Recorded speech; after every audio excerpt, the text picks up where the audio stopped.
It has taken me 2 weeks to get over from some viral exposure from being down south. 2 weeks. And I see the pattern now of why it is my arms were waking up during the process of actually immunologically waking up. Because those are the lymph nodes. And there are lymph nodes in all points of your body that must reconcile with the exposure to some kind of viral influence. And it must do a type of energy conversion, energy exchange, and develop antibodies and develop other proteins to carry the foreign particles through the different systems and out through the orifices. And sometimes they become hot spots, like volcanic hot spots. And when you see hot spots come on your body, it means you were exposed to something pretty aggressive that the body had to filter through the largest filter in your body, which is your skin. And so the hot spots that I have on my body have finally calmed down. They don't itch. I mean, you could see they're in different places, but they're not inflamed. And there might be a little bit red still just because, but it was the muscle aches and it was the crazy dreams. Last night, I had some crazy dreams, but I don't remember them, but they were very stressful dreams. And I know the last couple days I've been dealing with pain in my shoulders and arms. And even last night when I went to bed around, 5 or 6 or so, I woke up from some aggressive dreams. I don't know what the hell they were, but also woke up with pain in the shoulders. And I'm just like, you know what? I'll just sit with the pain, and it does eventually disappear. But what I've been dealing with has been pain penance for being exposed to some aggressive viral entities. And so when the system speeds up the particles through climate change, you'll see correlation equals causation. You will see, actions do have consequences. You'll see what happens when you do something like be exposed to so much diversity and you choose to be sober. You choose to feel the pain and suffering. So that way you remember what it's like in an influential environment not to be around such diverse people, and maybe stay home and stay safe because the world has changed. And if you have to be out there with diverse people, you have to be cured. And if you choose to be cured for 8 hours a day, at some point the body's going to have to release those demons and you'll have to make time to be sick.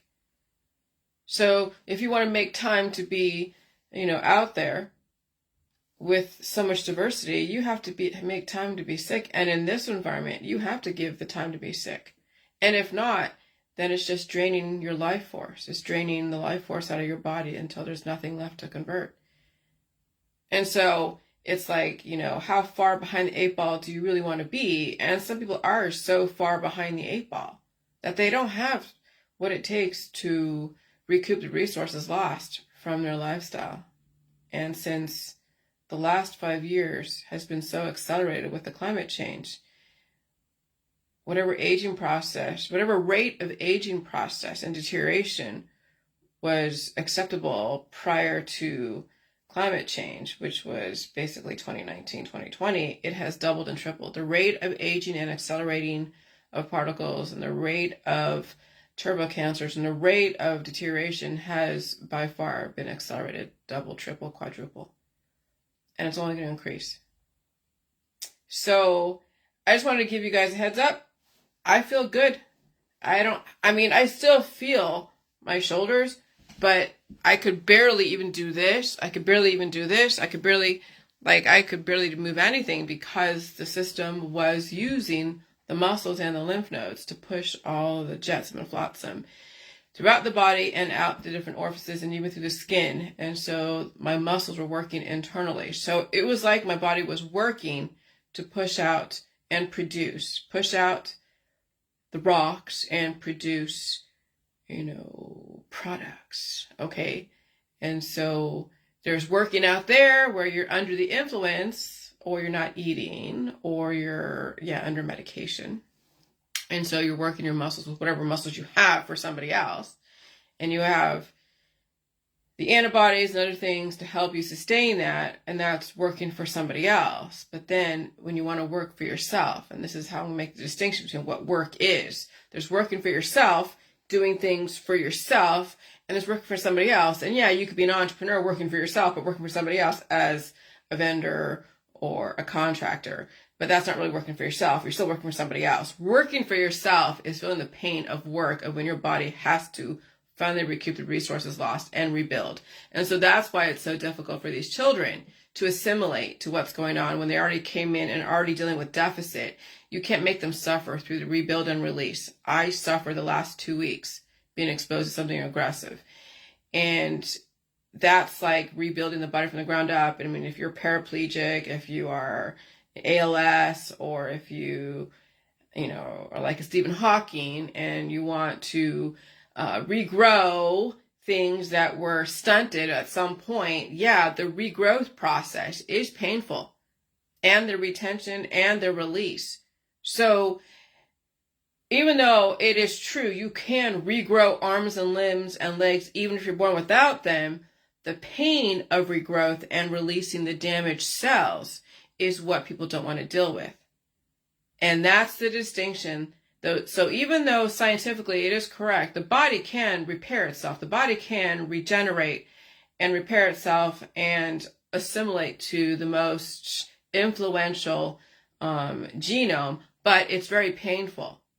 Me living with my husband and having to keep up with him has been very painful, but it's been worth it. And so we figured out a good happy medium so we both are not suffering from expectation or suffering from trying to keep up. Okay? And so it's not about whether you can or cannot, it's whether or not a person can handle the suffering. And the suffering is astronomical when you're in deficit. And so there are many places in America where people are in deficit and they won't be able to move and leave their regions because they've been so acclimated to heat and acclimated to relative equilibrium. They can't handle extreme weather. Many people can only handle extreme heat because they're used to it, and it's almost like a cure, like having so much salt in the body, right? It's a cure. That's why there's skinny yoga artists in California, Arizona, Nevada. And then when you go to places like, over here in Ohio, where it's cold, it's very cold. It can be negative 40 and 50. Well, it won't be negative 40. I've only experienced here negative 11. But places like North Dakota, Nebraska, the Dakotas, all the way up, Minnesota, when you're negative 40, negative 50, when you're like weighing next to nothing, you're not going to live in, hey, Christine, nice to see you. You're not going to live in extreme climates. So you won't be able to move. You're stuck in the region that you are acclimatized to, unless you're willing to go through the pain and suffering of assimilating to a harsher climate. But it's interesting, those that moved to Florida, and they're from Ohio, potentially they could move back to Ohio and get out of harm's way in the swamps and the devastation and the rising waters and the pestilence. What's keeping you in Florida when you're already seeing the writing on the wall? You've seen the patterns. Why don't you move from Florida? So I don't understand why those that live in Florida from Ohio don't move back to Ohio and just start over again. But Dylan, that's so easier said than done. Well, what's the quality of life down there? When you're worried about being flooded out, and you're worried about alligators, and you're worried about moccasins, and you're worried about floods and hurricanes and tornadoes, and again, pestilence and dead bodies and open sewer systems and no electricity because the system isn't getting back online again. There's more, hurricanes coming down the pipeline. And so up here, yeah, it has its own drawbacks up here, of course. I mean, you have your racial stuff because people are having issues with migrants, but that's not in every town. I mean, Canton, Ohio is relatively not a bad place to live when you think about it relative to Florida, California. Other places are below the Hoover Dam and next to the calderas, like, over there in Yellowstone National Park. So where I live, it's actually pretty optimal where I live. Because if you're already suffering from pain, then the assimilation, like I dealt with, even back in 2010, coming here from California, you're going to have to acclimatize to this environment. Yeah, but what about the jobs? Oh, yeah. If I had to work at a grocery store, if I had to work online, working for some call center, if I had to do that, I'd do it. I'd do whatever is necessary to stay alive. Luckily, I'm 50. So I have 12, 13 more years. So we have 5 years to survive this climate change. 5 years to survive all these back-to-back black swan events. And another 5 years to assimilate to the devastation, to assimilate to the changes, to the geographical changes, to assimilate to the economical changes. So right now we're going through the destruction, and we're bracing ourselves for the elections. We're bracing ourselves for so many things that we know are going to happen. We just don't know how soon. So we're bracing ourselves for the black swan events and even potentially surviving them. But then it's after that. It's then surviving the aftermath. The day after, right? Hi, Audrey. And so that's what Gen X right now in their 50s, some are in their later 50s, others in their early 50s, late 40s. Gen X, you're going to have to survive the black swan events and the aftermath. And you got to put yourself in the most prime position to survive these things. And you think about 39 million people in California, 20 million, 22 million in Florida. You're just like, holy shit. And there's like, I don't know, how many, 15 million or so in Texas, the South. And so that's why I analyzed the maps, not only the doomsday maps, because that's where we're going to end up at some point. But following up to the doomsday maps of where the West Coast is sunk into the ocean, you're going to see the FEMA regions. Every FEMA region will have their own downfalls, pitfalls, and upsides and downsides. And so then you have to analyze those regions. What it is will you be dealing with? That's the process of eliminations. Because how do you allocate resources in your own life? What should you pay for? Well, I paid for flood insurance and, of course, house insurance and car insurance and whatever, life insurance and all that. But as far as earthquake insurance, we hear about the New Madrid fault line, but I don't see enough indicators to warrant me yet to buy earthquake insurance, because sometimes you just self-insure and you just fix whatever happens. If there was a major earthquake down south of us through the New Madrid fault line, we might feel stuff, but would it make any structural damage? Well, I don't know. After earthquake, you bring some engineer to come in and assess what's going on, and then you either take out a loan and pay for it yourself if you don't have insurance. But if it's that bad and there's so much devastation, it doesn't matter anyways. And so whatever is completely devastated where you wouldn't even want to rebuild, you might as well just relocate and figure out how FEMA can help you out, if they even can. Or you just figure out how to survive, because you might even only have the clothes on your back and your wit, and that's it. You won't even have your backpack of papers and your computer. You might just have the clothes on your back, and you get out and you walk out of devastation. You're not waiting for some savior to come save you. You walk out, and that's the future, is you walking out of devastation and death. Not waiting for someone to come save you and go in and make your water potable and give you electricity. I mean, that's what the system wants, are those who can walk out of death and devastation areas, or move, or listen to indicators and strategize. That's the Hunger Games. That's Survivor. That's watching all these Survivor shows. And so when you have so much baggage behind you, animals, and children, and friends, and family, and the trappings of wealth, and all of your baubles, and all of your diets, and all that shit, and you're sick, and maybe you're stuck on a machine, you're done. You're basically done. You're a goose, and you're done. Just put a fork in you. You're done. The system wants to see people who want to live, who are literally dying to live, and who have the will to live. When you're cured and you're paid up and you know the truth about everything, right? And you really have no goals except to what? Make more money and collect more shit? Yeah. You got to have a survival instinct. Not this, oh God, we shouldn't have to feel any kind of stress or pain and suffering. We should always be comfortable and no one should ever change anything in our lives. The system doesn't want that. That's someone who won't have any kind of, I don't know, who will, I'm trying to think how would I say this.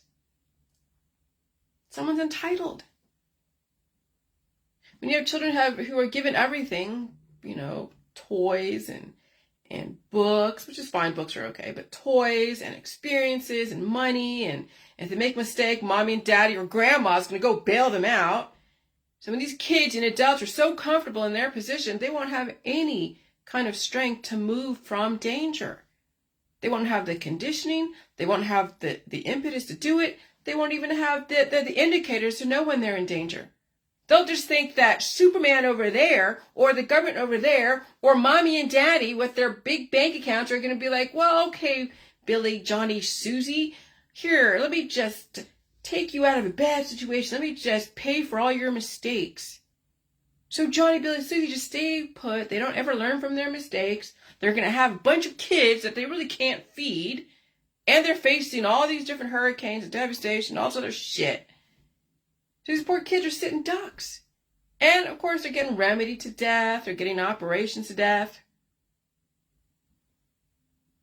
Well, yeah, more than just critical thinking. It's lack of action. When you're in an area like New Orleans, Louisiana, Mississippi, Florida, and you see the writing on the wall. You see hurricanes, you see, all these things going on. You're seeing that having children right now it's probably not lucrative because of all the therapies that need to be done, all the pestilence and having to survive your peers and all this other stuff. But that's a lot of information. But just being where you're living, where you live should be something that you're aware of the pitfalls and maybe potentially get out and not be stuck in a situation where you have to keep fleeing your home or wonder if the next hurricane is going to take out your town. It's more than just critical thinking, Diane. More than that. It's actual behavioral changes. And that was impressed upon me by my mother because it's one thing to know the pitfalls. It's one thing to know the dangers. One thing to know the truth on either side. But it's another to actually make a change. It's another to actually put out warnings and be public about it. Why not? It doesn't mean you're going to force them to move or force anyone to do anything. But at least give people the information. At least give them something to work with. But, that's the thing. When you've already trained your kids not to listen to you, when you already trained yourself to ignore indicators, when you already trained yourself not to make behavioral changes, and you already trained your children not to make any changes, just to keep doing whatever is traditionally acceptable, yeah, these kids are not going to do anything. Grandkids are not going to do anything except stay put. Grandma pretty much doesn't have any power because she never did. She never had power over her own children. The children had never had power over her grandchildren because everyone's trying to be traditional. Everyone's trying to just be happy and be comfortable. Be all about love, love, love, and save somebody else. Here, let me send money over here, send money over there. To do what? Throwing money at a situation is not going to help them. What did Jesus say? You give a man a fish, you feed him for a day. You teach a man to fish, you feed him for life. How many mothers and grandmothers out there are teaching their kids how to fish? And I'm not mean that literally. I mean that how do you teach people to save themselves? Oh, you actually move. You actually leave a situation. You actually maybe not practice the same traditions. You actually say, hey, there could be something different here. So America is the last greatest experiment. We are the indicators of what's to come for the rest of the world. And we are the lessons. And we are the storylines that you'll see all over Netflix. What happens when you have people who are completely unaware, in denial, all about love, love, love, and pleasure and paradise? What happens when people ignore indicators? When they keep going back to the same situation. So when you've left Florida, when you saw all these people leaving Florida, when they said that Hurricane Milton was going to be so bad, and people were lining up in cars trying to leave Florida, And you see some places got hit hard, other places, not so much. But there's places that were hit pretty hard, and even more so because the waters are rising, because all that water is draining into the lakes and into the rivers, and so the waters are rising, flooding out areas. And they're coming back. Instead of saying, you know what, I'm done. Maybe go back, I don't even want to say go back, but see if call some, I don't know, find the police to see if your place is demolished. And you just cut your losses and you're done. You're already out of there. You already left. You already spent 4 hours and you left. You're in Georgia. You're in wherever places, up north. Just stay out. No, people are going back. They are driving back to ground zero? Driving back to the crime scene. Only to re-experience it again. That's what is fucking crazy. That is what's insane. And there's a hurricane coming down the pipeline, and we're in climate change, and the meteorologists are telling you what's going on, and you're seeing people still live in the Gulf Coast, and they're not doing anything to change. Nothing. Critical thinking indeed. Critical thinking indeed. So we're going to be the example. So what happens when people are completely oblivious to what's going on? They'll keep repeating the same mistakes over and over again, generationally, and even after every storm. Oh, there's a storm, get out, okay. Once the storm's done, okay, go back. Oh, another storm, get out, go back. I mean, what the fuck? It's like playing tennis. Eventually, you're going to get tired. Even people that warn people, we're warning people about the weather and stuff, we're going to get tired of giving you warnings. There's another hurricane coming too, but, I don't even give a fuck now anymore. I'm tired.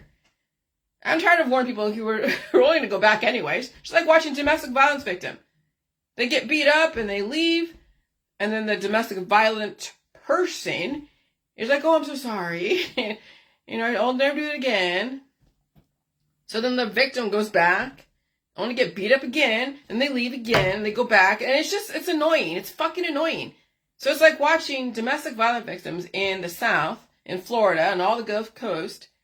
They leave situation, they go back. They leave situation, go back. You're just like, dude, whatever. We're gonna find now how exhausting it is to warn people who are going to keep going back to fucked up situations. You can't make people move. You can't make people stay away. And you can't make people do anything except watch them fucking suffer and watch their children suffer from lack of, I don't know, man, common sense, I guess. Oh, it's so easy for you to say. Dude, I tried to leave California ever since 1999, ever since 2000. Because it wasn't working for me, but I wasn't ready yet. I wasn't seasoned enough to leave because I still had more games to play and more lessons to learn. So I had 20 years of fucking lessons. And then finally I left California and I took all those lessons with me. And here they are. And here, I'm not in Florida. I'm not in New York or on the Eastern Seaboard. I'm not in, Montana or anywhere up there in the Dakotas. I'm not in California. I'm not Southern California. I'm not even in Hawaii. I'm not even in the South. But I've been in all these different regions. I've been in, yes, a lot of different places. I'm not good. And somehow, Canton, Ohio seems to be the place that I stayed in. Innately, instinctively, I knew this is probably the safest place. And I'm around diverse people. I'm around blacks, Asians, whites, Hindus. I'm not in a homogenized area around only one race, one religion, one lifestyle. No, I'm around diversity. Okay? I'm not in a homogenized place because I'm intolerant to whatever. I like my neighbors. We have good fences. We have respect. I can't complain. But instinctively, I knew right here where I'm at, it's probably a good place. Well, I was right. Whatever choice I made the last 13 years, ever since I got married, was correct.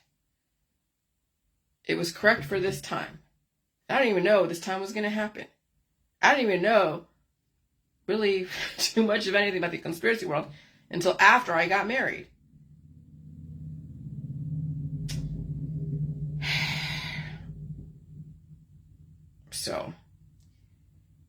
So all I'm going to say is, why would you wait until something bad happens? Why would you wait until something bad happens? Why would you wait for an earthquake to happen and then be like, okay, it's time to move now? It's too late. Why would you wait for a storm, another hurricane to happen? Oh, Oh, it's just another hurricane. It's time to leave now. Oh, you're dead, or who knows what. You can't get out because there's no gas. People down south, there's no gas in some places. Why would you wait for something catastrophic to happen before you do something? And that's what the system is trying to show people, is that you can give people all the warnings in the world in whatever areas they're in, and be like, nothing's going to happen to me. I'm special. You're special, all right. You're special, all right. And the system is also going to show you what happens when people do experience devastation, like what happened this last hurricane.